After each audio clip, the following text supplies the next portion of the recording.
Y vi volar por en medio del cielo a otro ángel que tenía el Evangelio eterno para predicarlo a los moradores de la tierra, a toda nación, tribu, lengua y pueblo.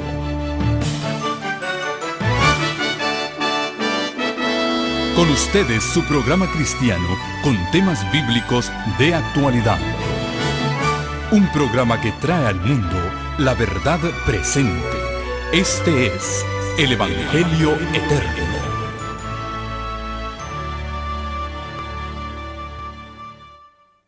Rey de los Medos, que por cierto era su tío porque estaban emparentadas las dos naciones, planearon cómo tomar la ciudad de Babilonia. Decía yo que Nabucodonosor la había fortalecido de una manera increíble. Miren, el muro de Babilonia, nomás para que se den una idea, rodeaba toda la ciudad de Babilonia y era tan ancho y macizo el muro, macizo, que arriba del muro, alrededor de la ciudad, se corrían las carreras de caballos y de carros tirados a caballos, carros militares. Y se decía que podían 50 carros correr uno al lado del otro, en la periferia del muro, a lo ancho, corriendo carreras. Así era de ancho el muro. Imagínense. Y de alto, pues tenía más de 50 metros. Es decir, un edificio de 5 pisos de hoy en día de alto. O más, ¿no? ¿Qué? Si un edificio si calculamos cada piso a 2 metros, pues 10 pisos serían 20 metros. Y este edificio tenía 50 metros de alto. O sea, un edificio como un rascacielos de alto era el muro de Babilonia alrededor. Tenía puertas inexpugnables hechas de hierro macizo. Bueno, no les voy a contar, pero la ciudad era considerada invencible. Tanto así que el ejército de los medos y persas tenía sitiada la ciudad y los que estaban dentro, en lugar de prepararse para el ataque que podía venir porque ya la tenían sitiada la ciudad, estaban haciendo fiesta. Ustedes conocen lo que pasó. El rey Belsasar, festeando dentro de la ciudad, ni le importaba que afuera estaban los enemigos, porque se sentían tan seguros dentro de la ciudad. Después de varias semanas de tener sitiada la ciudad, nadie podía entrar ni salir. Si alguien salía, lo mataban los persas. Y entrar, pues nadie podía entrar, porque los babilonios, pues no abrían las puertas. Un día, algo rarísimo sucedió, fuera de lo común. No se puede explicar. Por una de las puertas menores, no de las puertas principales, sino una puerta pequeñita que estaba dentro del palacio del rey. Esa puerta era una puerta secreta. Por si alguna vez la ciudad era tomada, aunque pensaban que no podía ser tomada, que el rey pudiera escapar sin ser visto. Y por esa puerta secreta salió una pequeña compañía de hombres. Eran 3 o 4. Ni los babilonios se dieron cuenta, ni los medo-persas se dieron cuenta hasta que la compañía avanzó fuera del muro. Al frente de esa compañía iba un hombre mayor. Ya saben quién, Daniel. El viejecito de 88 años de edad, casi los 90 años, con pelo blanco. Y llevaba debajo de sus brazos rollos de cuero. En aquella época se escribía en cueros de animales. Los rollos se miraban que eran muy antiguos y él llevaba los rollos debajo de su brazo. Avanzó. Le hicieron frente los soldados del ejército persa. Pero de alguna manera, ese hombre, por el respeto que infundía a su personalidad, por su edad quizás, o por lo que les dijo, convenció a los guardias, lo tomaron prisionero a él y a los 3 o 4 que venían con él. Los llevaron a la sede donde estaba el rey Ciro, para ver qué hacían con estos escapados de Babilonia. No voy a dar todos los detalles, pero finalmente Daniel pidió una audiencia con el famoso rey Ciro el persa. Recuerden que Daniel había trabajado por muchos años como primer ministro de la nación babilónica en la corte del rey. Y estos eran los enemigos. Cuando Daniel se presentó ante el rey Ciro, le contó su historia. Le contó cómo jovencito había sido tomado prisionero de su nación. Cómo la ciudad de Jerusalén había sido destruida y él había sido traído a Babilonia. Y le dijo: yo no soy babilónico, soy judío de la nación de Israel, pero traigo un mensaje para ti, oh rey Ciro, que es del Dios que creó los cielos y la tierra. El Dios supremo, porque Ciro tenía sus dioses y los babilonios tenían sus dioses. Pero Daniel le dijo: el Dios supremo, el Dios de todos los dioses, el único Dios verdadero, tiene un mensaje para ti. Oh rey Ciro, el Dios del cielo te escogió a ti para que seas el próximo monarca mundial. Ciro se sorprendió. Por supuesto que sus aspiraciones eran llegar a ser el rey del mundo, como lo era hasta ese momento el rey de Babilonia. Eso lo halagó.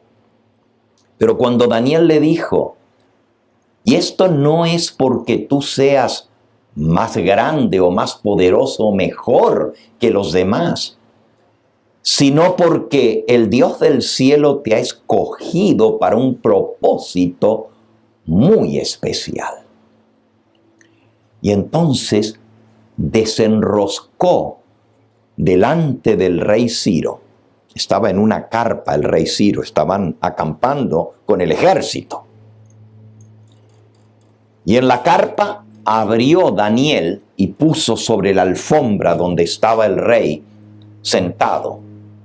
Extendió el rollo escrito sobre cueros de animales que él había traído desde Jerusalén 70 años antes, cuando él había sido deportado. Y para sorpresa de Ciro, le dijo: mira, oh rey, lo que tengo en mis manos es el rollo de un profeta judío llamado Isaías. Este profeta vivió hace más de 200 años atrás. Ya murió. Está sepultado allá en Jerusalén, en las ruinas. Pero este profeta Dios le reveló lo que habría de venir. Yo también soy profeta del Dios del cielo, y a mí me reveló el Dios del cielo que el imperio babilónico va a ser conquistado por el imperio persa. El rey Ciro se llenó de alegría de escuchar eso que le decía Daniel. Eso es lo que él quería, conquistar Babilonia, y ahora uno que venía saliendo de Babilonia le estaba diciendo que él iba a ser triunfante en esa guerra. Pero entonces le buscó en el libro de Isaías, y ustedes lo pueden leer. Está registrado también en nuestra Biblia. Isaías, en el capítulo 44, versículo 24 en adelante. Así dice Jehová tu Redentor, que te formó desde el vientre. Yo, Jehová, que lo hago todo, que extiendo solo los cielos, que extiendo la tierra por mí mismo, que deshago las señales de los adivinos y enloquezco a los agoreros, los que predicen el futuro, que hago volver atrás a los sabios y desvanezco su sabiduría. Yo, el que despierta la palabra de su siervo y cumple el consejo de sus mensajeros, que dice a Jerusalén serás habitada, y a las ciudades de Judá reconstruidas serán, y sus ruinas reedificaré. Que le dice a las profundidades secaos, y a tus ríos haré secar. Que dice, versículo 28, de Ciro. ¿De quién? Ciro. De Ciro. Y entonces Daniel le dice, ven rey, ven, ponte detrás del rollo. ¿Ves tu nombre escrito aquí? ¿Tú crees que yo escribí esto? Mira el rollo. Es antiquísimo, desgastado con el tiempo. El profeta Isaías, 150 años antes que tú nacieses, te mencionó por nombre. Que dice de Ciro, es mi pastor y cumplirá todo lo que yo quiero. Al decir a Jerusalén, serás edificada, y al templo serás fundado. Así dice Jehová, sigue diciendo el versículo 45:1. Así dice Jehová a su ungido, a Ciro, al cual yo tomé por su mano derecha. Mira, Ciro, el Dios que creó el cielo y que extendió la tierra, te tiene agarrado de tu mano. Yo tomé por su mano derecha a Ciro para sujetar naciones delante de él y desatar lomos de reyes, para abrir delante de él puertas, y las puertas no se cerrarán. ¿Y cuáles eran las puertas que tenían delante? Las de Babilonia. Estaban ellos afuera. Pero Daniel le dice, el Dios del cielo dice que estas puertas se te van a abrir y nadie las va a poder cerrar. Yo iré delante de ti. Versículo 2.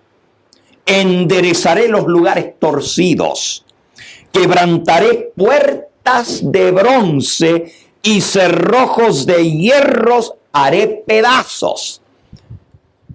Las puertas de Babilonia eran de bronce macizo y los cerrojos eran de hierro. Tenía una barra de hierro que pasaba de lado a lado, barra maciza de hierro que se necesitaba 12 hombres para sacar esa barra de hierro que atravesaba de lado a lado la puerta. Pero el profeta Isaías, 150 años antes que Ciro naciese, le dijo, fíjense,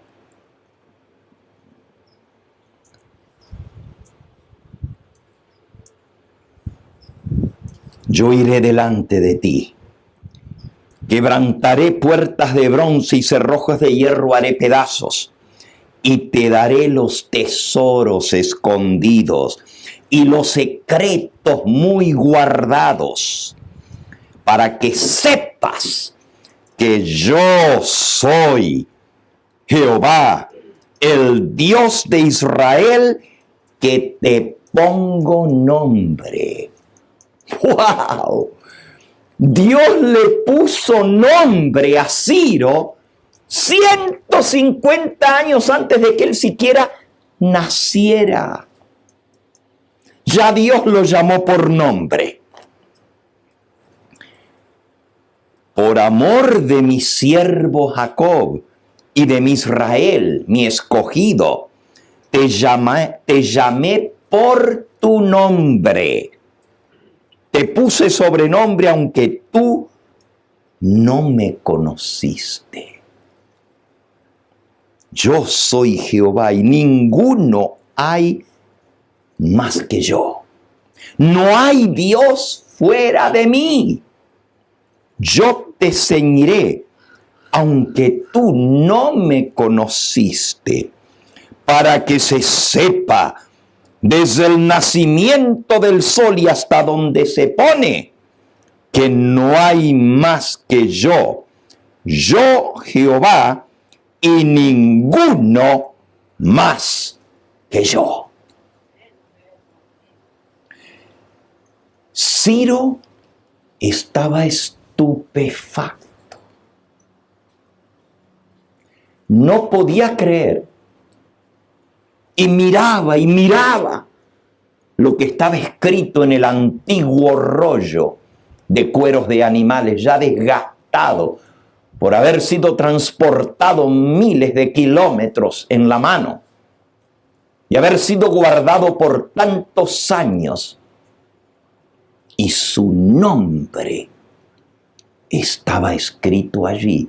Y el Dios del cielo le decía, yo te puse nombre. De más está decir que no solo Ciro se convenció de la veracidad del Dios de Israel, pero cumplió la profecía que Dios había hablado acerca de él. Dios lo escogió porque tú dirás a Jerusalén, serás habitada, y a las ciudades de Judá serán reconstruidas, y las ruinas serán reedificadas.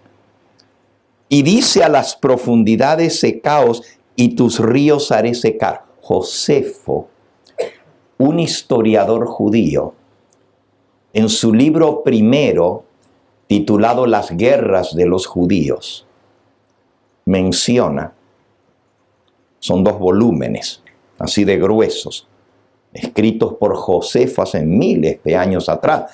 Es un libro tan antiguo como la misma Biblia, el libro de Josefo. Es un historiador. Josefo dice que cuando Ciro vio que Dios decía sobre él, los ríos hará secar, se le prendió la lamparita. el río Éufrates pasaba por el centro de la ciudad, se metía debajo del muro que tenía unas compuertas de hierro que se bajaban con cadenas al nivel del río, y tenía unas compuertas de hierro como que fueran agujas gruesas de hierro que se levantaban dando vuelta para cerrar el paso. Las compuertas de arriba bajaban al nivel del agua y las de abajo, que eran como rejas, llegaban hasta las otras compuertas para que nadie se pudiera meter. El río pasaba por el medio de la ciudad y por eso no tenían problema de agua, porque siempre tenían agua suficiente para los que estaban dentro de la ciudad. Y Ciro dijo, los ríos hará secar. Y se le ocurrió al leer esto que él podía desviar el curso del río Éufrates para que las aguas del río bajaran. Él no sabía que debajo de las compuertas que estaban al ras del río había rejas que aún bajando el río no podría haber entrado. Pero desvió el curso del río y lo hizo secar, el que pasaba por en medio de Babilonia. Y aunque ustedes no lo crean, los que cuidaban las compuertas que se abrían durante el día para que entraran los barcos y se levantaban las murallas de hierro que bajaban hasta el ras del río en el día, estaban abiertas. Pero como la ciudad estaba sitiada, no entraban ni salían barcos. Las rejas que estaban debajo del nivel del agua y no se veían, habían quedado bajadas. Y cuando el nivel del Éufrates bajó, soldados del ejército de Ciro se metieron por el río, se introdujeron a la ciudad y abrieron las puertas desde adentro y tomaron la ciudad de Jerusalén. Una historia increíble, increíble. Esto está en la historia de los grandes imperios de la humanidad, como los medos y persas tomaron la ciudad de Babilonia sin siquiera una batalla. Desde adentro la tomaron. Y el rey de Babilonia estaba en un banquete borracho con más de 1.200 de los principales de la nación, con sus mujeres y sus concubinas festeando porque creían que la ciudad nunca iba a ser tomada. Pueden leerlo en el libro de Daniel, en el capítulo 5. Ustedes recuerdan esa noche del festín de Belsasar. Dice Daniel capítulo 5 y versículo 1, el rey Belsasar hizo un gran banquete a 1.000 de sus príncipes y en presencia de los 1.000 bebía vino.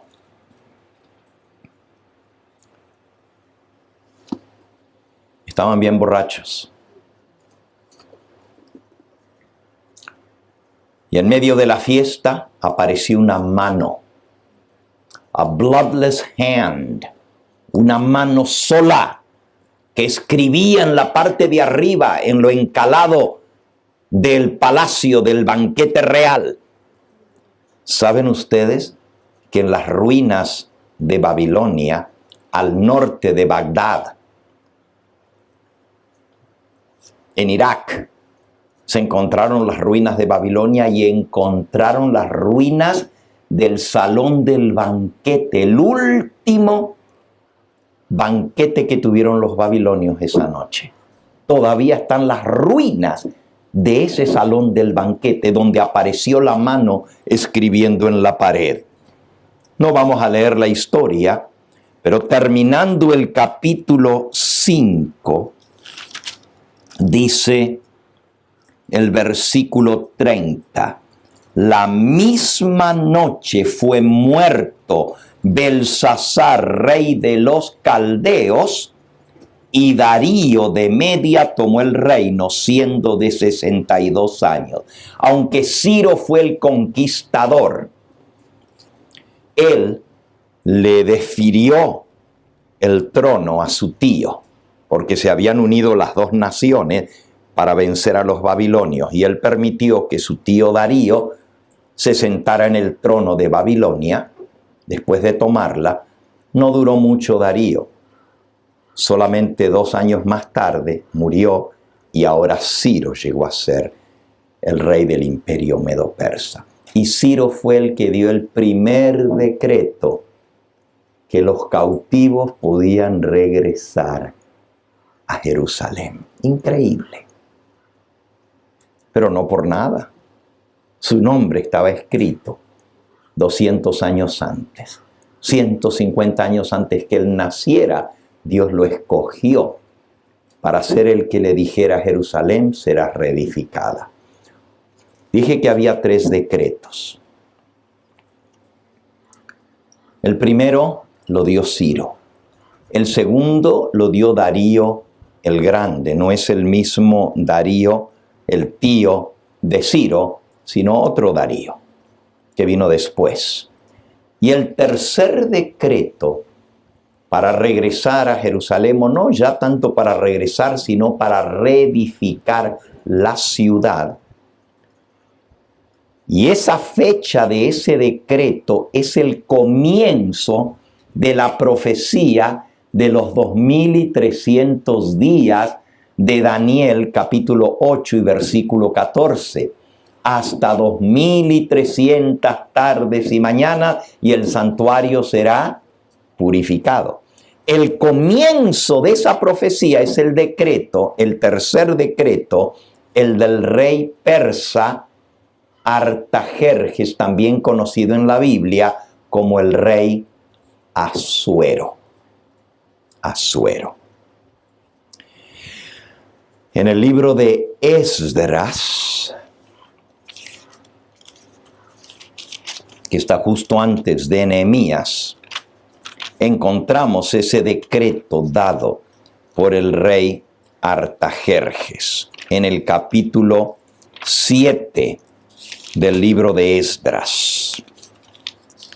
Dice así: pasadas estas cosas en el reinado de Artajerjes, rey de Persia, Esdras,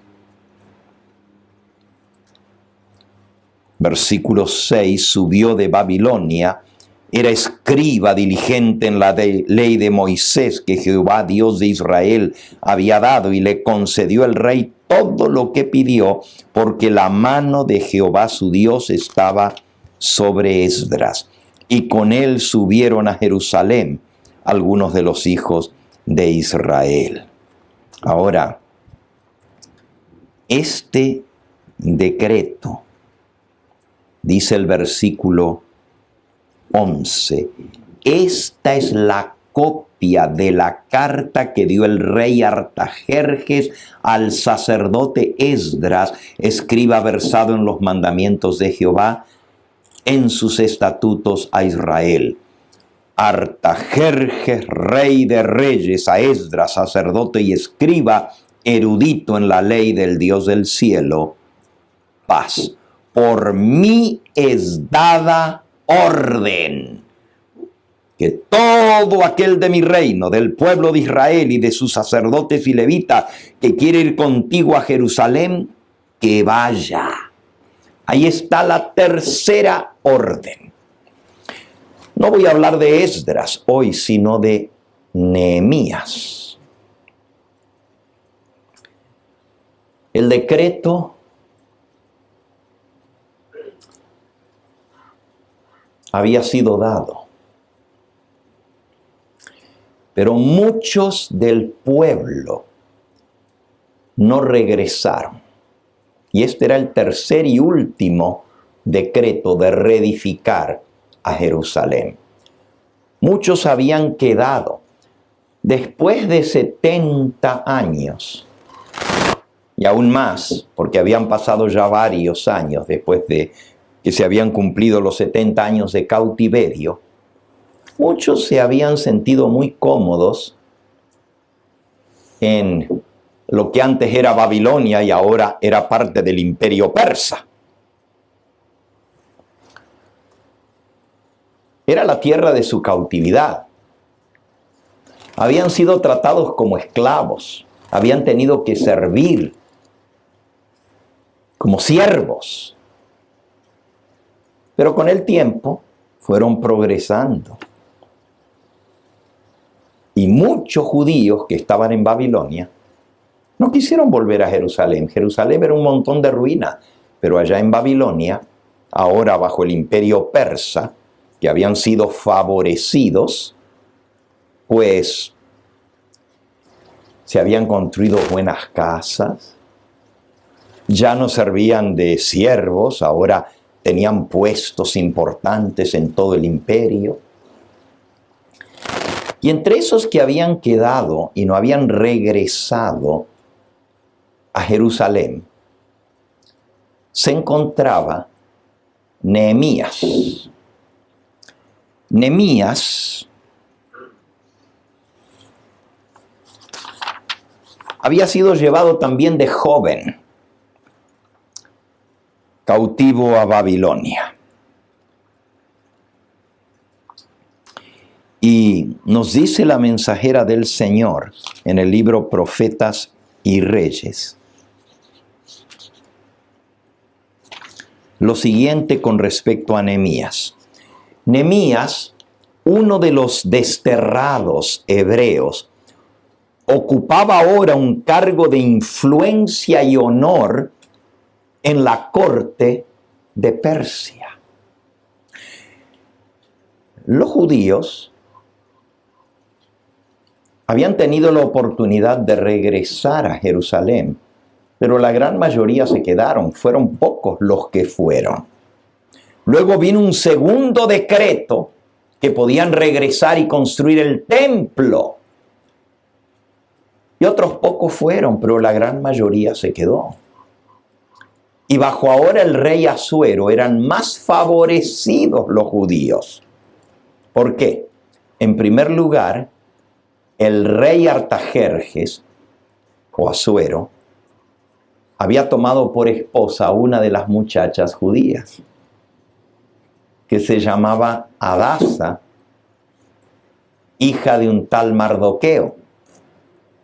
Pero no era hija, él la había criado porque había quedado huérfana de padre y madre, y su primo la había criado, era como su papá.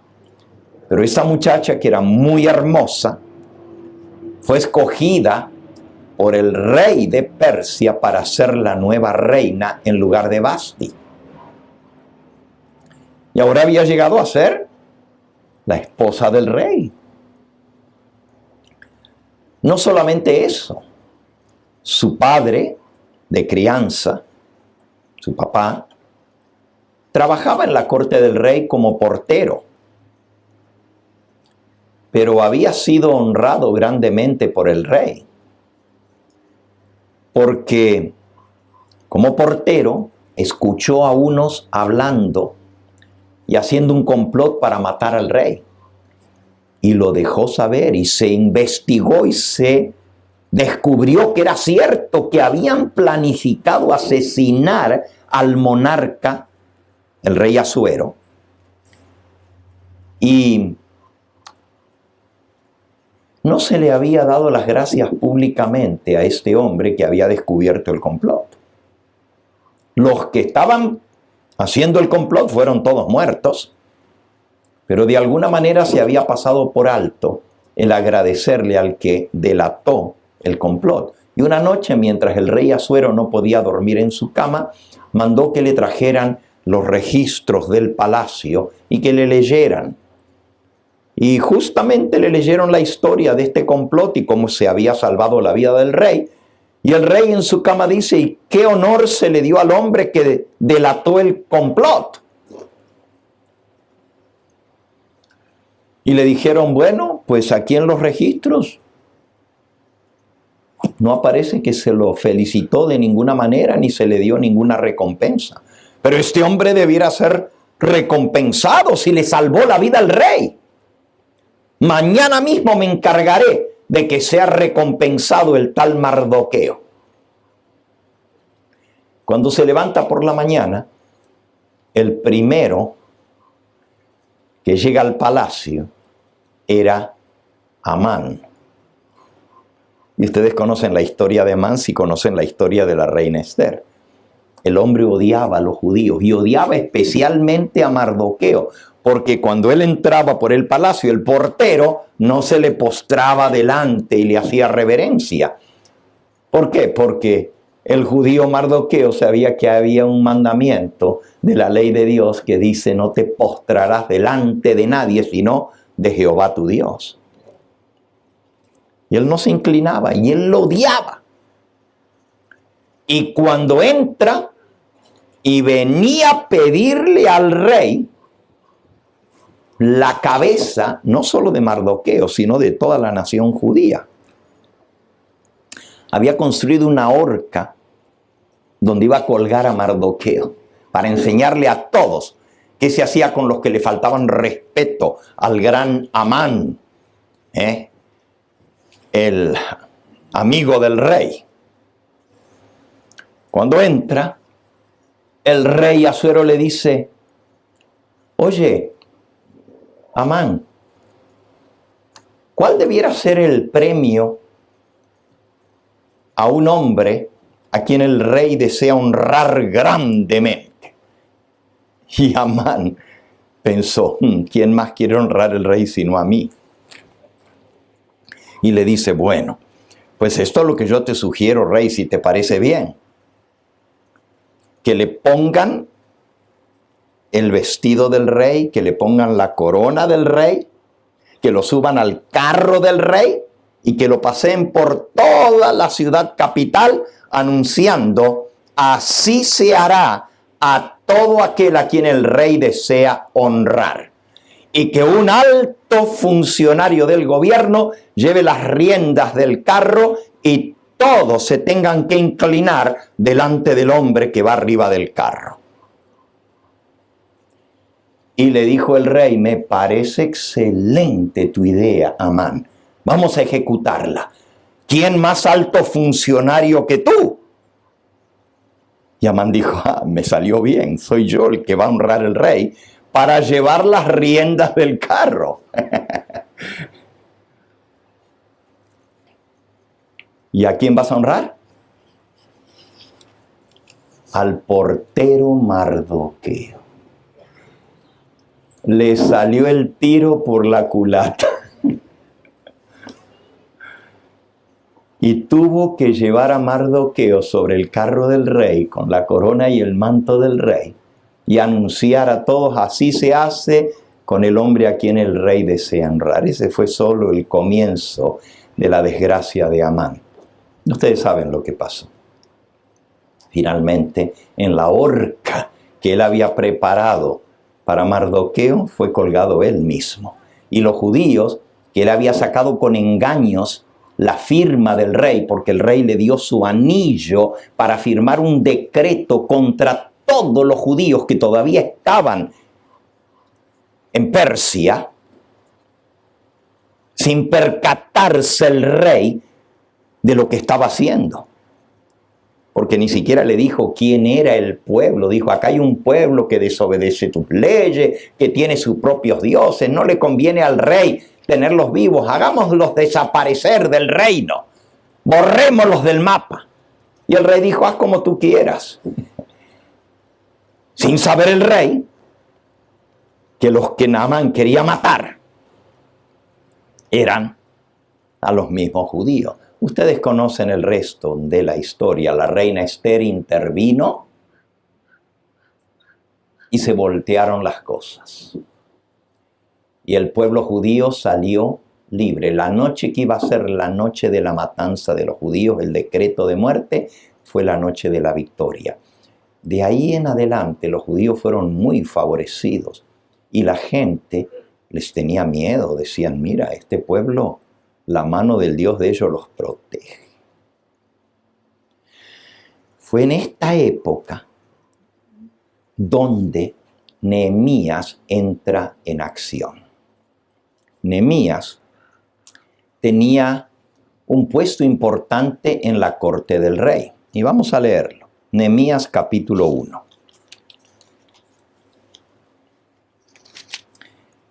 Dice en el versículo 1. Palabras de Nehemías, hijo de Acalías. Aconteció en el mes de Quisleu. El mes de Quisleu es el mes noveno del calendario. El mes noveno.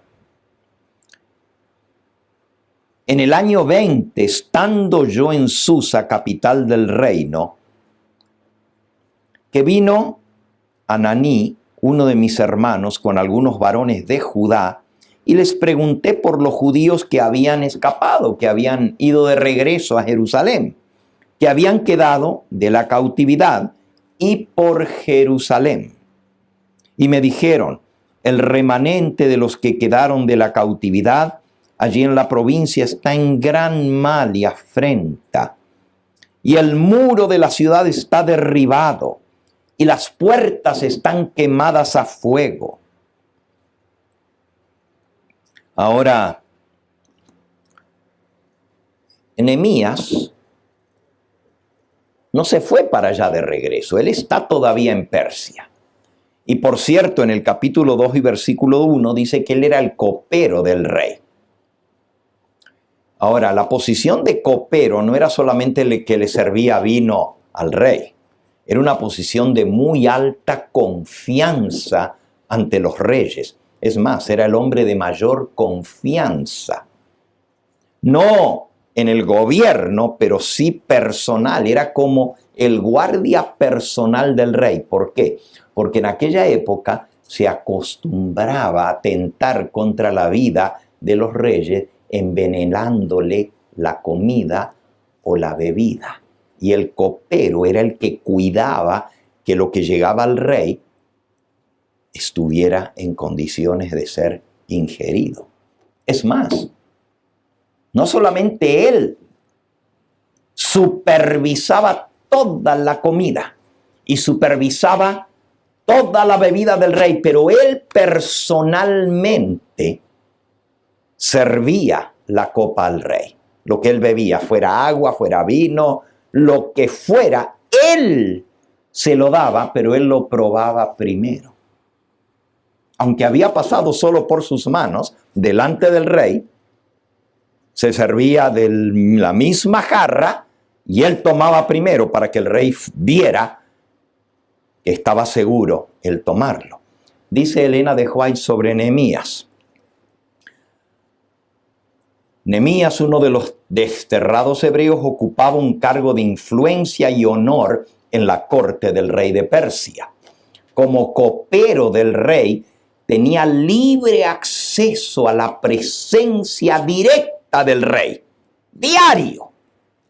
Ustedes se recuerdan que Asuero, para que su propia esposa entrara, tenía que ser llamada, y si no la llamaba, podía perder la vida. Pero el copero todos los días lo veía, porque todos los días el rey tenía que beber. Es decir, estaba en la misma presencia del rey a diario. En virtud de su puesto y gracias a su capacidad y fidelidad, había llegado a ser no solo el hombre de confianza del rey, pero su amigo personal y su consejero. ¡Wow! ¡Qué posición tenía Nehemías! No por nada. Pero el pueblo de Dios fue favorecido delante de los reyes, tanto de Babilonia como de Persia, por su lealtad a Dios. Daniel llegó a ser el más importante en el reino. Y ahora, Nehemías también, un hombre muy importante en el reino de Persia.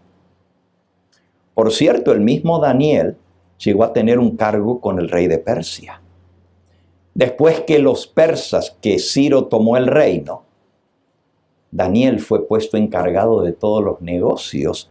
Eso lo pueden leer en el libro de Daniel, en el capítulo 6. Después de la caída de Babilonia, que está en el capítulo 5, en el capítulo 6 dice: pareció bien a Darío, versículo 1, constituir sobre el reino 120 sátrapas que gobernasen en todo el reino, y sobre ellos 3 gobernadores, de los cuales Daniel era uno, a quienes estos sátrapas diesen cuenta para que el reino fuese perjudicado. Pero Daniel mismo era superior a estos sátrapas y gobernadores, porque había en él un espíritu superior, y el rey pensó en ponerlo sobre todo el reino.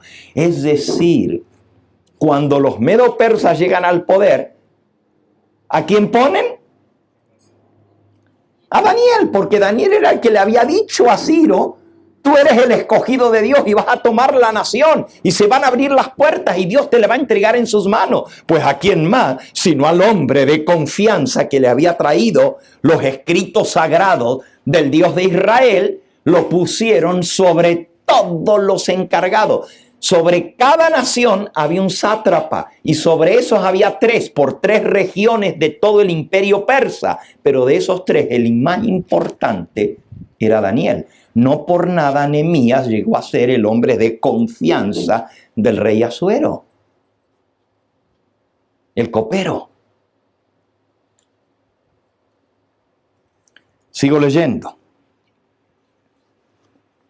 El nombre de este rey Asuero, o Artajerjes, es el mismo, está relacionado con la historia sagrada por una serie de providencias notables.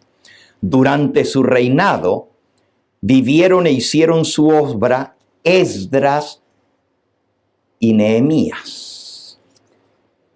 Esdras y Nehemías sirvieron durante la época del rey Asuero. Durante el reinado de Asuero se promulgó el decreto en el año 457 antes de Cristo, el tercer y último decreto para la restauración de Jerusalén. Durante su reinado se produjo el regreso de una compañía de judíos bajo la dirección de Esdras. Y esta reconstrucción de Jerusalén fue terminada por Nehemías y sus colaboradores, que terminaron la reconstrucción de los muros de Jerusalén. 2 hombres importantes, Esdras y Nehemías. Vamos ahora a hablar un poquito más de Nehemías.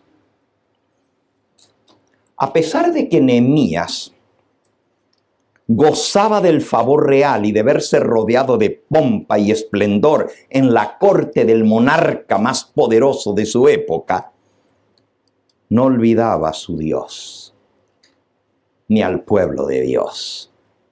Con el más hondo interés, su corazón se volvía hacia Jerusalén, y sus esperanzas y goces se vinculaban con la prosperidad de esa nación y de esa ciudad. Por medio de este hombre, al que la residencia en la corte persa había preparado para la obra para la cual Dios lo había de llamar, Dios se proponía bendecir a su pueblo en la tierra de sus padres.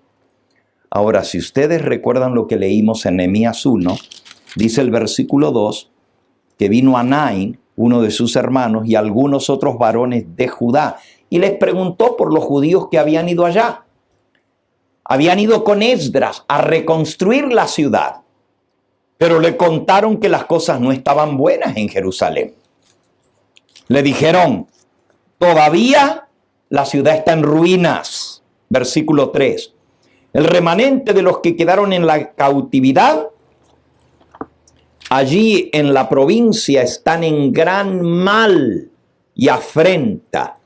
El muro de Jerusalén sigue derribado y las puertas todavía están quemadas a fuego. Cuando oí estas palabras, me senté y lloré, e hice duelo por algunos días, y ayuné y oré delante del Dios de los cielos. Elena de White comenta así: mediante los mensajeros que vinieron de Judea, Nehemías había sabido que habían llegado días de dura prueba para Jerusalén, la ciudad escogida. Los desterrados que habían regresado sufrían aflicción y oprobio. Se habían reedificado el templo y porciones de la ciudad, pero la obra de restauración se veía estorbada. Los servicios del templo eran suspendidos a cada rato por perturbadores, y el pueblo era mantenido en constante alarma por el hecho de que las murallas de la ciudad permanecían mayormente en ruinas. Es decir, el templo se había reedificado bajo el segundo decreto que dio Darío. Algunas casas se habían reedificado y reconstruido, pero el muro estaba en ruinas. La ciudad estaba desprovista. No tenía protección de los enemigos. Y el templo era atacado a cada rato para ser saqueado. Abrumado de pesar, Nehemías no podía ni comer ni beber. Él dice, y ya lo leímos ahí en el versículo 3 del capítulo 4. Cuando oí estas palabras me senté y lloré e hice duelo por varios días. Ayuné y oré delante del Dios de los cielos. Y luego decidió confesar el pecado de él y del pueblo. Dice el versículo 5. Y yo dije: te ruego, oh Jehová, Dios de los cielos, fuerte, grande y temible, que guarda el pacto y la misericordia a los que le aman y guardan sus mandamientos. Esté ahora atento tu oído y abierto tus ojos para oír la oración de tu siervo que hago ahora delante de ti día y noche, por los hijos de Israel, tus siervos, y confieso los pecados de los hijos de Israel que hemos cometido contra ti. Sí, yo y la casa de mi padre hemos pecado. En extremo nos hemos corrompido contra ti y no hemos guardado los mandamientos, estatutos y preceptos que diste a Moisés tu siervo. Acuérdate ahora de la palabra que diste a Moisés tu siervo, diciendo: si vosotros pecareis, yo os dispersaré por los pueblos. Esto está escrito en el libro de Levítico, en el capítulo 26, escrito por Moisés, y estamos hablando ahora, pues, de 1000 años antes que Moisés había escrito estas palabras. Si ustedes pecan, van a ser dispersados. Pero, versículo 9, si os volviereis a mí y guardareis mis mandamientos y los pusiereis por obra, aunque vuestra dispersión fuera hasta el extremo de los cielos, de allí os recogeré y os traeré al lugar que escogí para hacer habitar allí mi nombre. Esto está en Deuteronomio capítulo 30, versículo 1 al 5, también escrito por Moisés 1000 años antes. Entonces, en su oración, Nehemías confiesa el pecado de él, confiesa el pecado de su casa, de su familia, de su pueblo, y dice: hemos pecado mucho. Por eso nos pasó lo que nos pasó. Por eso estamos en el cautiverio. Por eso fuimos esparcidos. Tú puedes decir, bueno, esta es una historia vieja. Pero saben, hermanos, nosotros estamos pasando por momentos muy difíciles en el mundo. Pero aún el pueblo de Dios está esparcido. Y si nosotros queremos ver la mano de Dios manifestarse nuevamente en su pueblo para cumplir el cometido que Dios nos ha dado, porque tenemos que ser luz a las naciones, tenemos que dar el último fuerte pregón al mundo entero. La Biblia describe lo que el pueblo adventista va a hacer como un ángel que baja del cielo con gran poder y toda la tierra es iluminada con la gloria de ese mensaje. Ese es el cuarto ángel. Pero ahora vemos al pueblo de Dios disperso, escondido, como ratas en sus cuevas.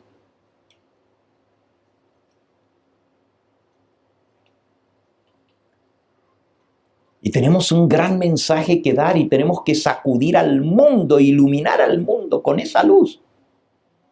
Pero tenemos miedo hasta de salir a golpear una puerta. En primer lugar, tenemos que hacer como Nehemías, reconocer nuestro pecado.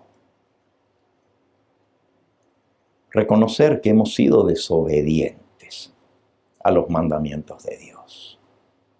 Arrepentirnos de todo corazón y pedir al cielo la misericordia divina. Y el Señor dice, si os volviereis a mí y guardareis mis mandamientos, Nehemías 1:9, y los pusiereis por obra, aunque vuestra dispersión fuera hasta el extremo de los cielos, de allí os recogeré y os traeré al lugar que escogí para hacer habitar allá mi nombre. Esta es una lección que tenemos que aprender nosotros como pueblo de Dios. Para que la mano de Dios se manifieste en nuestro medio, su brazo poderoso se haga ver, tiene que haber arrepentimiento, tiene que haber confesión de pecado, tiene que haber reconocimiento de que hemos hecho mal, como individuos, como familias, como pueblo escogido. Dios quiere que su luz resplandezca en el mundo entero, pero no hemos sido fieles al cumplir el cometido. Nehemías sigue orando y le dice a Dios, Señor, versículo 10, ellos son tus siervos y tu pueblo, los cuales redimiste con tu gran poder. Somos el pueblo de los redimidos y con tu mano poderosa. Te ruego, oh Jehová, te ruego, esté ahora atento tu oído a la oración de tu siervo y a la oración de tus siervos, quienes desean reverenciar tu nombre. Concede ahora buen éxito a tu siervo y dale gracia delante de aquel varón. ¿Qué está pidiendo Nehemías? Que se levante la dispersión del pueblo, que la ciudad que está en ruinas llegue a ser otra vez el pueblo, la ciudad del pueblo escogido de Dios. Pero Dios habla a Nehemías y dice, ¿tú quieres ver todo eso? ¿Tú quieres que se reedifique el muro de la ciudad? ¿Quieres que se reedifique la ciudad? ¿Quieres verlas otra vez como estaba antes, cuando tú eras niño? Y tú me estás pidiendo que mi mano poderosa se manifieste. Pues hagamos una cosa. Te voy a mandar a ti. ¿Saben? Cuando nosotros oramos, estemos dispuestos para la respuesta a Dios. Cuando Jesús les dijo a los discípulos, a la verdad los campos están blancos para la siega, pero no hay segadores. Orad para que el Señor del campo mande obreros a su viña. Y los discípulos se pusieron a orar y el Señor les dijo, y ahora los mando a ustedes. Cuando Jonás dijo, mira cómo está Nínive, rebelde, una ciudad pecadora, llena de maldad y pecado. Y Dios le dijo a Jonás, vas a ir tú a amonestarlos. Y Jonás se quiso escapar y se fue para el lado contrario. Cuando Moisés oraba y decía, Señor, mira a tu pueblo oprimido en Egipto, mientras cuidaba las ovejas de su suegro Jetro en el desierto, Dios lo llamó desde una zarza ardiendo y le dijo, a ti te he escogido para ir a sacar mi pueblo. Pero si yo no sé hablar, Señor, mejor escoge a otro. No, a ti te he escogido. Cuando oramos, tengamos cuidado de lo que pedimos a Dios, porque Dios a veces tiene la buena idea de responder la oración de lo que le pedimos a través de nosotros.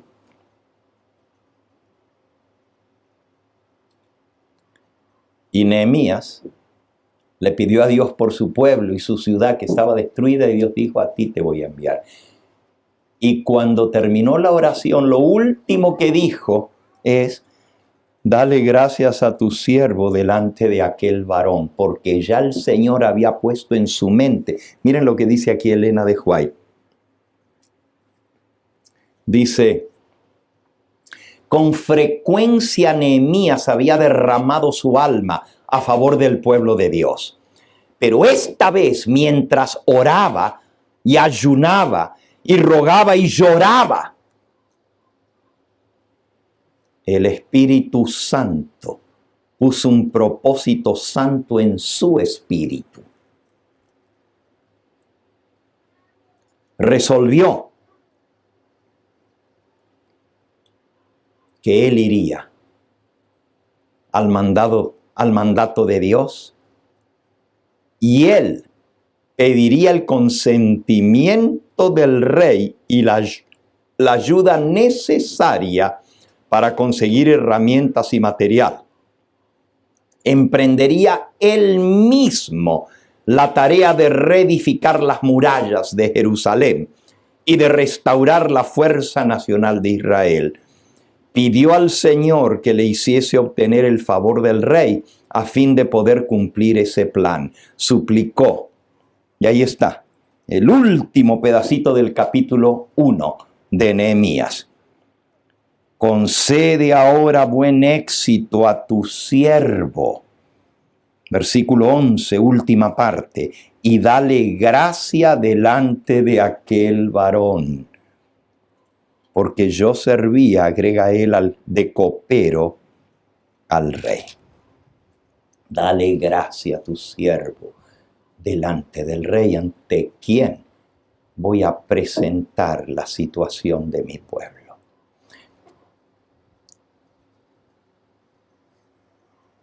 Sin embargo, no fue de inmediato. Esta oración que acabamos de leer fue en el mes de Kislev, que es el 8º mes. Pero él estaba buscando la ocasión propicia para pedirle al rey lo que él necesitaba y cumplir el anhelo de su corazón que Dios le había puesto en su mente. Tú tienes que ir y dirigir la reconstrucción de la ciudad. Él estaba muy cómodo en Susa, capital del reino. Tenía el cargo de mayor confianza del rey más poderoso del imperio persa. Tenía una buena casa, tenía una buena familia. Todo lo que un hombre puede anhelar y desear en este mundo, él lo tenía. Un buen pago. No le hacía falta nada. Pero su corazón estaba con el pueblo de Dios y con la ciudad amada de Dios. No podía comer, no se sentía feliz. Y dice Elena de White, durante 4 meses, Nehemías aguardó una oportunidad favorable para presentar su petición ante el rey. Mientras tanto, aunque su corazón estaba apesadumbrado y se esforzaba por no llorar continuamente, se condujo animosamente en la presencia del rey. En aquellas salas adornadas con lujo y esplendor, todos debían aparentar alegría y felicidad. En la corte del rey no se podían dar con cara larga. Les podía costar la vida. La angustia no debía echar su sombra sobre el rostro de ningún acompañante de la realeza. Pero mientras Nehemías se hallaba retraído, oculto de los ojos humanos, cuando estaba trabajando, al mal tiempo, buena cara. Sonreía. Pero detrás de esa sonrisa se escondía su dolor. Y cuando llegaba a su casa, solo lloraba, ayunaba, pasaba la noche entera en oración, dice aquí. Oculto a los ojos humanos, muchas eran las oraciones, las confesiones, los ayunos, los ruegos, las lágrimas, que solo Dios y los ángeles oían y veían. Pero al fin, el pesar que abrumaba el corazón del patriota ya no podía esconderse. Las noches de insomnio que se pasaba en vigilia y oración, los días llenos de congoja comenzaron a mostrar sus rastros en el semblante de Nehemías. El rey, que velaba por su propia seguridad, estaba acostumbrado a leer los rostros de los que trabajaban con él, porque él les podía ver si había un cambio de actitud, y la vida de él dependía de los que estaban a su cargo. Así que el rey era un psicólogo que miraba los rostros y penetraba aún los disfraces de la sonrisa que todos ponían. Y se dio cuenta de que alguna aflicción secreta acosaba a su hombre de confianza, al copero. Versículo 1. En el mes de Nisán. Nisán es el mes primero. La oración la hizo en el mes octavo, en Kislev, pero 4 meses más tarde, en el mes de Nisán, del año 20 del rey Artajerjes, estando ya, habiéndole servido a él la bebida, tomé el vino y lo serví delante del rey. Y como yo no había estado antes triste en su presencia, el rey me dijo: ¿por qué está triste tu rostro? ¿No estás enfermo? ¿Qué te pasa? No es esto sino quebranto de corazón. Lo puedo ver en tu rostro, estás mal, Nehemías. Y yo temí en gran manera. Ahí sí se asustó cuando el rey se dio cuenta de su congoja. Recuerden, les podía costar la vida. Tenían que estar siempre contentos delante del rey. La pregunta llenó a Nehemías de aprensión.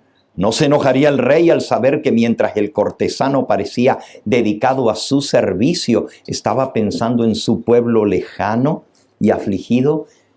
¿No sería visto como deslealtad pensar en la ciudad de Jerusalén cuando él servía en la capital del reino al monarca? ¿No perdería la vida el ofensor? ¿Quedaría en la nada el plan con el cual soñaba para devolver a Jerusalén su fuerza? Entonces temí en gran manera, dijo él. Y dije, versículo 3, para siempre viva el rey. ¿Cómo no estará triste mi rostro cuando la ciudad, casa de los sepulcros de mis padres, donde están enterrados mis antepasados, está desierta y sus puertas consumidas por el fuego? La mención de la condición en que estaba Jerusalén despertó la simpatía del monarca sin evocar sus prejuicios. O sea, no se puso a pensar, ay, este que está pensando en Jerusalén, si está aquí sirviendo en la corte. Al decirle él, ¿dónde están mis padres, mis abuelos enterrados? Está todo destruido, quemadas sus puertas. Otra pregunta del rey dio a Nehemías la oportunidad que aguardaba desde hacía mucho tiempo. Miren lo que le preguntó el rey. Versículo 4, me dijo el rey, ¿qué cosa pides? What do you need? What do you ask? Y entonces oré al Dios de los cielos. Antes de responderle, en un flash, antes de abrir su boca, agachó la cabeza delante del rey y se sometió al Rey del universo primero. Qué lección para nosotros, hermanos. Mire lo que dice Elena de White. El varón de Dios no se atrevía a responder antes de haber solicitado la dirección de un monarca más grande que el rey de Persia. Tenía un cometido sagrado que cumplir, para el cual necesitaba la ayuda del rey. Y comprendía que mucho dependía de que presentase el asunto en forma que obtuviese su aprobación y su apoyo. Oré al Dios de los cielos. Elena de White dice, fue una oración brevísima, como un flash. Agachó la cabeza y en segundos se comunicó con el monarca del cielo. En esa brevísima oración, Nehemías se acercó a la presencia del Rey de Reyes y ganó para sí un poder que puede desviar los corazones como se desvían las aguas de los ríos más caudalosos. El poder del cielo. Escuchen, hermanos, la facultad de orar como oró Nehemías en el momento de su necesidad es un recurso del cual dispone todo cristiano en circunstancias en que otras formas de oración pueden resultar imposibles. ¿Saben lo que eso quiere decir? Lo normal es ir a nuestro cuarto, como dijo Jesús, cerrar la puerta y postrarnos ante la presencia del Todopoderoso. Es venir a la casa de Dios y orar con los hermanos de rodillas como lo hacemos, pero no siempre podemos orar de esa manera. Cuando estamos trabajando en nuestro trabajo regular o en las tareas de la casa, las amas de casa, apremiados y casi abrumados de perplejidad, podemos elevar a Dios una petición para ser guiados divinamente, aún en lo que estemos haciendo en ese momento. Esas les podemos llamar oraciones flash, oraciones de emergencia, oraciones de necesidad. Escuchen, mis hermanos, no siempre tenemos que dejar todo lo que estamos haciendo, irnos a un cuarto, cerrar la puerta y arrodillarnos.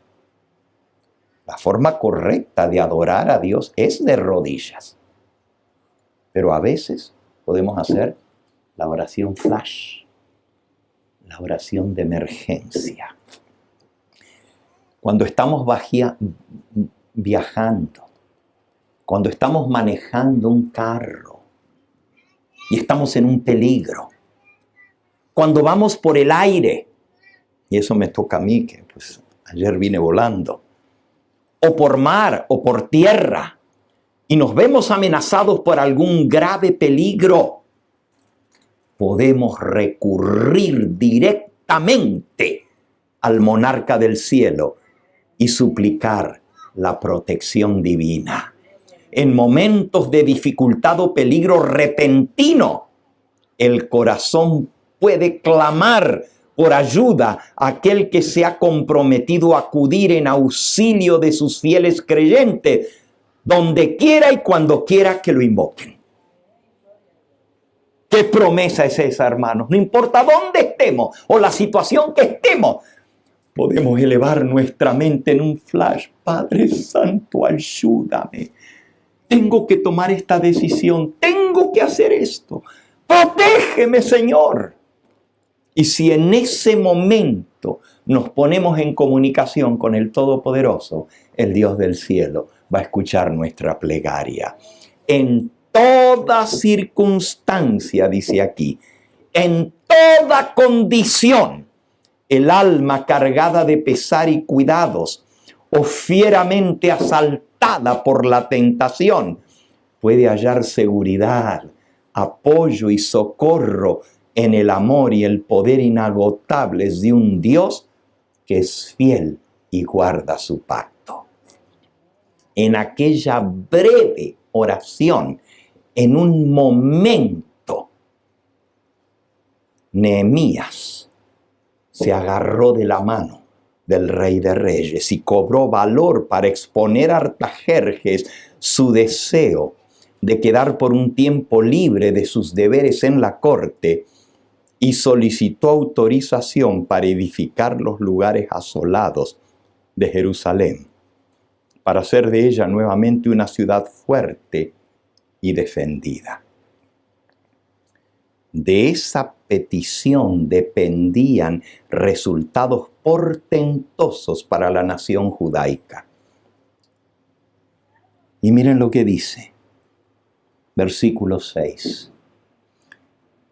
Entonces el rey me dijo, y la reina estaba sentada junto a él, ahí estaba la reina Esther, que era judía también. ¿Cuánto durará tu viaje? ¿Y cuánto volverás? Fíjense, cuando el rey le dijo, ¿qué pides? ¿Qué necesitas? Versículo 4, él le dijo, él oró primero al Dios del cielo y en el 5 dice, y le dije al rey, si le place al rey y tu siervo ha hallado gracia delante de ti, envíame a Judá, a la ciudad de los sepulcros de mis padres, y yo la reedificaré. Y entonces el rey dijo, no le dijo ni que sí ni que no. Pero en la respuesta estaba la concesión, porque le dijo, ¿cuánto durará tu viaje? ¿Y cuándo estarás de regreso aquí? Le estaba diciendo, ve, solamente dime cuánto tiempo te tengo que dar de licencia para ir a cumplir el deseo de tu corazón.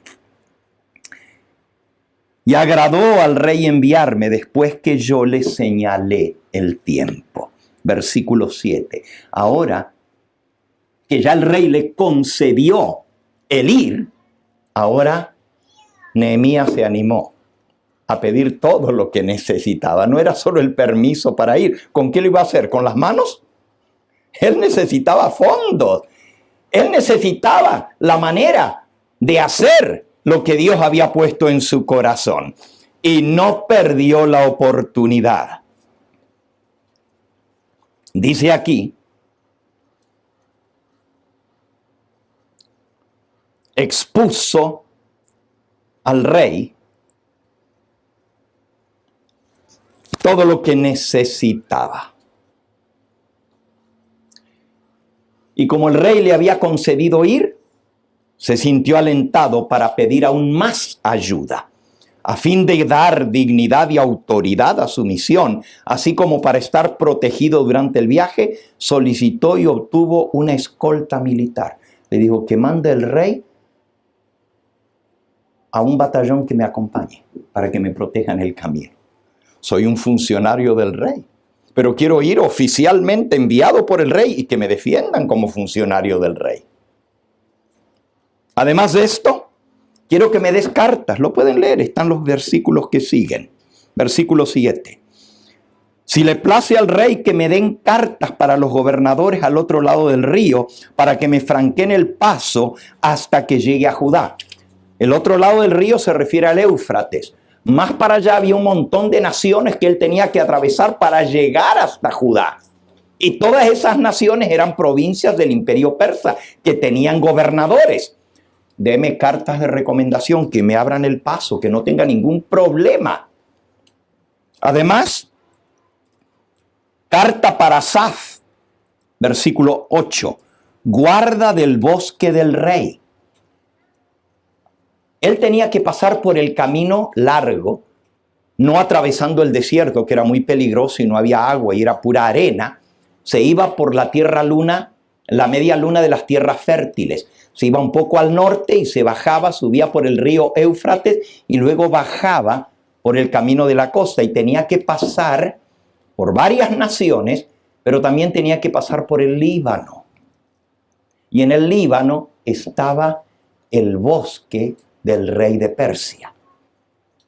De ahí era donde se cortaban las maderas para las edificaciones, porque el resto pues era solo desierto, pero ahí estaba un bosque tremendo. Los famosos cedros del Líbano crecían allí. Y le dice Nehemías al rey: deme carta para Asaf, guarda del bosque del rey, para que me dé madera para enmaderar las puertas del palacio de la casa y para el muro de la ciudad y la casa en que yo estaré. Y me lo concedió el rey según la benéfica mano de Jehová sobre mí. Vine luego los gobernadores del otro lado del río y les di las cartas del rey. Y el rey envió conmigo capitanes del ejército y gente de a caballo. Es decir, fue bien acompañado y bien recomendado y con los fondos necesarios para la empresa. Hermanos, nosotros tenemos también una casa que edificar. Y no me refiero ahora a la casa física, aquí donde estamos ahora. Me refiero al templo de Jehová, su casa. Jerusalén. Jerusalén es el pueblo de Dios y necesitamos reedificar sus muros. Hay una obra muy grande que hacer, no solo en proclamar el último mensaje al mundo, sino en reedificar los muros caídos de Jerusalén.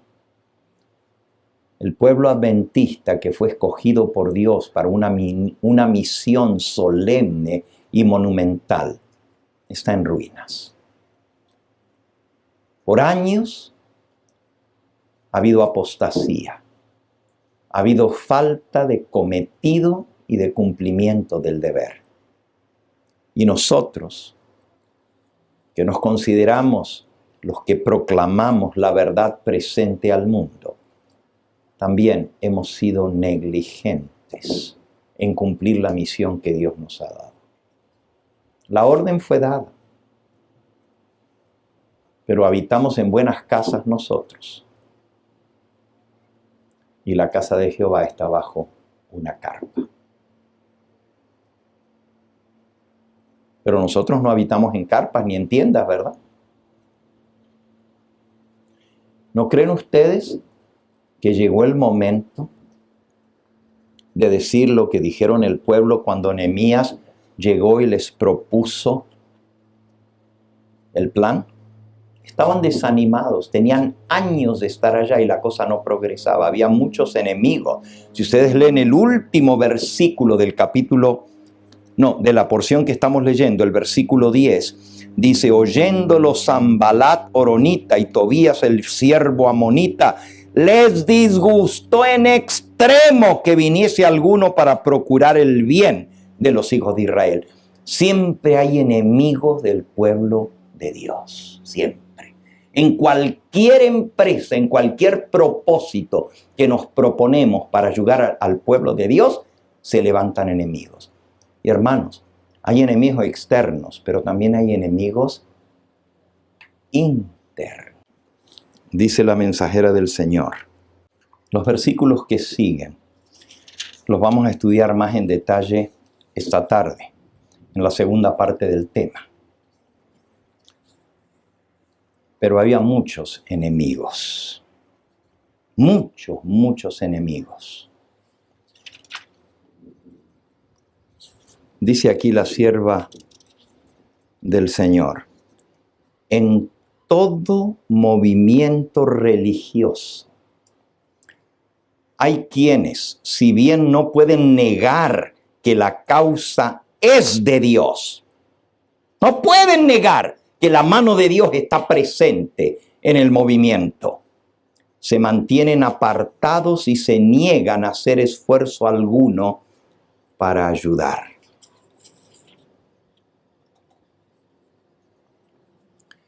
Convendría a los tales recordar lo anotado en el cielo, en el libro donde no hay omisiones ni errores por el cual seremos juzgados. Allá se registra toda oportunidad de servir a Dios que no aprovechamos, y también se recuerda para siempre todo acto de fe y amor. Lo que vamos a ver esta tarde, hermanos, es el ataque del enemigo contra los proyectos del pueblo de Dios. Y esto está en el libro de Nehemías, hermanos. ¿Saben lo que dice? Que con una mano Nehemías y los que le ayudaban reconstruían el muro y con la otra tenían la espada para defenderse. Fue terrible. Las luchas que vinieron fueron tremendas y la sierva de Dios, esta tarde lo vamos a ver más en detalle, dice que toda buena obra que el pueblo de Dios se ha llamado a hacer, el enemigo va a levantar su baluarte. Por supuesto que trabajamos con un Dios todopoderoso que no conoce el fracaso, pero nunca nos prometió que iba a ser fácil la obra. Nunca nos dijo que todo iba a estar pavimentado. Íbamos a tener que andar por camino de terracería, íbamos a tener que abrir brecha por él. Nunca nos dijo que todo iba a ser fácil. Pero una cosa sí nos prometió. He aquí yo estaré con vosotros todos los días hasta el fin del mundo. No importa por cuál camino tengamos que pasar, el Señor está a nuestro lado y Él nos defenderá. Esta tarde vamos a ver cómo se reconstruyó la ciudad de Jerusalén. Es algo muy, pero muy interesante. Y todo esto que está registrado en la palabra de Dios, ¿qué no nos dice el apóstol Pablo? Que toda palabra es inspirada por Dios y es útil para enseñar, para redarguir, para corregir, para instruir en justicia. Entonces, si esta parte fue registrada en el libro de Nehemías, es para nuestra enseñanza, es para nuestra admonición, es para corregir, es para amonestar, para que no caigamos en los mismos errores del pasado. Quiero terminar en esta hora porque el tiempo ha transcurrido, leyéndoles el versículo que fue nuestra lectura bíblica, que leyó nuestra hermana. Él reunió a todo el pueblo que estaba en Jerusalén. Pero antes de eso hizo algo que no lo vamos a leer ahora, esta tarde lo vamos a ver. Un recorrido misterioso a la luz de la luna. Ese es el tema de esta tarde. Un recorrido misterioso a la luz de la luna. Pero después de eso, reunió a todo el pueblo al día siguiente. Dice el versículo 16, no sabían los oficiales a dónde yo había ido ni qué había hecho. Ese es el recorrido misterioso que nadie sabía. Ni hasta dónde lo había declarado yo a los judíos y a los sacerdotes, ni a los nobles y a los oficiales, ni a los demás que hacían la obra. Nadie le había dicho nada, nadie sabía. Y les dije pues, vosotros veis el mal en que estamos, que Jerusalén está desierta y sus puertas consumidas por el fuego. Venid y edifiquemos el muro de Jerusalén y no estemos más en vergüenza, en oprobio. Entonces les declaré cómo la mano de mi Dios había sido buena sobre mí. Ahora nosotros sabemos por qué dice eso, ¿verdad? Cuando leímos la lectura bíblica al principio dice, yo les declaré cómo la mano de Dios había sido buena, pero no sabíamos todo lo que Dios había hecho. Cómo había él bendecido a su pueblo, primero a través de Daniel y luego a través de Zorobabel y luego a través de Esdras y ahora a través de Nehemías, y cómo Dios le dio gracia delante del rey y consiguió todo lo que él necesitaba. Ahora les abrió su corazón y les dijo: miren, vengo de una tierra lejana, que no son ni siquiera del pueblo de Dios. Pero Dios me abrió las puertas. Dios me bendijo. Yo dejé mi buena casa, dejé mi buen puesto allá con el rey, aún arriesgando a que perdiera mi puesto por tantos meses de estar fuera. Pero vengo aquí con un cometido que Dios me mandó. Y no me iré hasta que no termine. Les declaré, versículo 18, cómo la mano de mi Dios había sido buena sobre mí, y asimismo las palabras que el rey me había dicho. Y dijeron: levantémonos y edifiquemos. Y así esforzaron sus manos para el bien. Pero cuando lo oyeron, Sanbalat, horonita, Tobías, el siervo amonita, y Gesem el árabe, hicieron escarnio de nosotros y nos despreciaron, diciendo: ¿qué es esto? ¿Qué van a hacer ustedes? ¿Os rebeláis contra el rey? Oh, mis hermanos, cuando estudiemos el ataque del diablo contra el pueblo de Dios esta tarde, nos vamos a dar cuenta cómo se levantan los que van a atacar el pueblo de Dios, aún falsos rumores y mentiras. ¿Saben lo que andaban diciendo? Que Nehemías, que había sido mandado por el rey, estaba siendo desleal al rey y se estaba rebelando contra el rey de Persia, que él quería reconstruir la ciudad y los muros para él ponerse como rey en Judea e independizarse del reino persa. Ese no era el propósito de Nehemías, pero ese fue el chisme que le levantaron para ponerlo en mal. Esta tarde vamos a hablar de cómo los chismes destruyen la obra de Dios. Todo esfuerzo que se quiere hacer, siempre va a haber gente que va a hablar en contra y va a estar viendo lo malo y no lo bueno. Siempre atacando a cualquiera que quiera hacer la buena obra de Dios, el diablo le va a meter sus secuaces para desanimar a los que quieren levantarse y edificar el reino de Dios. Siempre nos vamos a encontrar con tropiezos. Nunca va a ser fácil, pero tenemos un Dios de nuestro lado que peleará nuestra causa. Y si Dios con nosotros, ¿quién contra nosotros? Y en respuesta yo les dije, versículo 20, el Dios de los cielos, Él nos prosperará, y nosotros sus siervos nos levantaremos y edificaremos, porque vosotros, los enemigos, no tenéis parte ni derecho ni memoria en Jerusalén. El capítulo 3 que sigue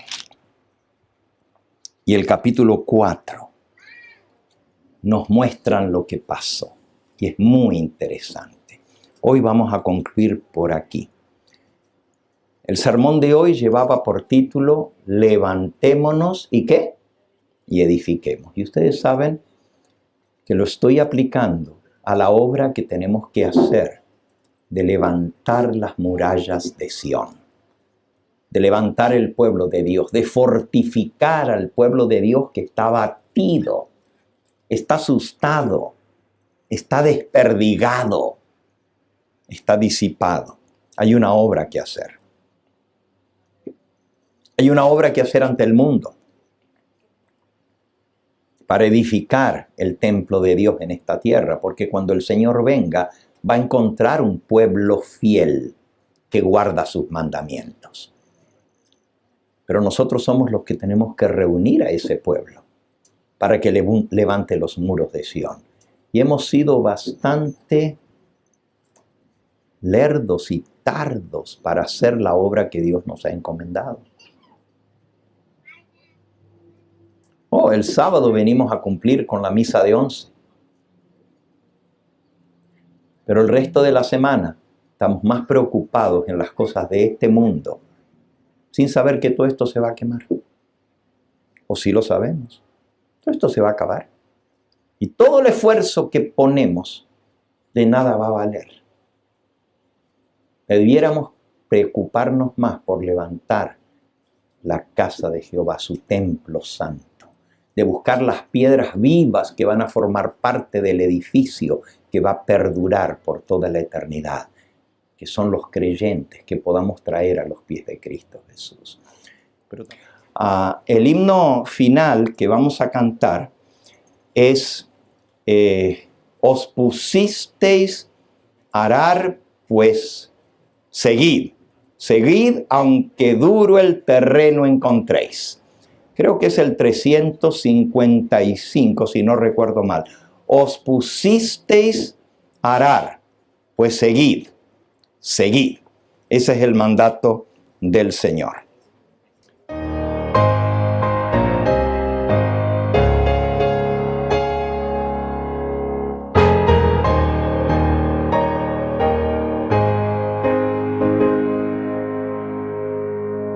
Os pusisteis a arar, pues seguid, aunque duro el terreno encontréis. Luchad con tesón firme el corazón, y al fin rico pago tendréis. Los campos fecundos reverdecerán, y áurea gloria revestirán. Con gozo veréis cosechar la mies, entonad pues con brío el refrán. Seguid, hermanos, seguid, cansados no vaciléis, venciendo al fin alegre festín, con Cristo gozaréis. Os llamó Dios a su obra, seguid, aunque densa la oscuridad. De Cristo Jesús vendrá clara luz, en su nombre gloriosa andad. En aquel vasto día de gozo y solaz, en la patria de luz y amor, celeste mansión, feliz galardón, nos dará bondadoso el Señor. Seguid, hermanos, seguid, cansados no vaciléis, venciendo al fin alegre festín. Amantísimo Padre Dios nuestro, infinitas gracias te damos con nuestros corazones llenos de regocijo, porque vemos ejemplos maravillosos en tu palabra, de hombres de fe, de hombres de valor, de hombres de arrojo y hombres de oración. Te damos gracias, Señor, por el ejemplo del profeta Nehemías.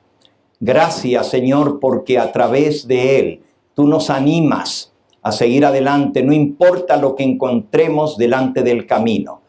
Gracias, porque sabemos que contigo tenemos garantizado el triunfo.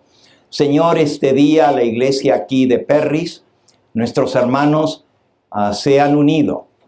Hemos unido nuestras fuerzas y nuestro propósito para hacer la obra que tú nos has encomendado. Queremos tener un lugar aquí, un lugar apropiado donde orarte, donde adorarte semana con semana. Te pedimos que tú bendigas este proyecto que tenemos por delante. Y tal como lo dice tu palabra, que el pueblo respondió a Nehemías, levantémonos y edifiquemos. Así nosotros lo hemos demostrado con nuestro compromiso para este proyecto, entregando nuestras promesas el día de hoy. Te pedimos que tú bendigas estas donaciones y estas promesas que se han hecho y que puedan llegar a ser una realidad y muy pronto podamos ver transformado este lugar para gloria y honra de tu nombre. Bendice también, Señor, la siembra que estamos haciendo de tu palabra. Que podamos despertarnos del letargo en que estamos como pueblo escogido. Que tenemos una misión tan grande para dar. Tenemos que arrebatar a almas tanto como sea posible de las garras de Satanás. El tiempo es corto. Todo a nuestro alrededor. Hay peligro, hay miseria, hay desgracia, hay enfermedad, hay muerte, Señor. Cada vez vemos más y más señales de que el día de tu venida se acerca. Tenemos que edificar el templo de Jehová para que cuando Él venga encuentre un pueblo bien apercibido, bien preparado, que esté listo para entrar en la patria celestial. Ayúdanos a cumplir nuestra misión y a edificar tu templo, tu reino en esta tierra. Despídenos ahora con tu bendición. Bendice los alimentos físicos de los cuales hemos de participar. Y Señor, que todo lo que hagamos, sea de palabra, sea de esfuerzo, sea de predicación, sea de obra misionera o aún de trabajo físico, redunde en gloria y honra para tu nombre. Lo pedimos en el nombre precioso de Cristo Jesús, nuestro Salvador. Amén, Señor. Este fue el Evangelio Eterno, su programa cristiano de actualidad bíblica, trayendo al mundo la verdad presente.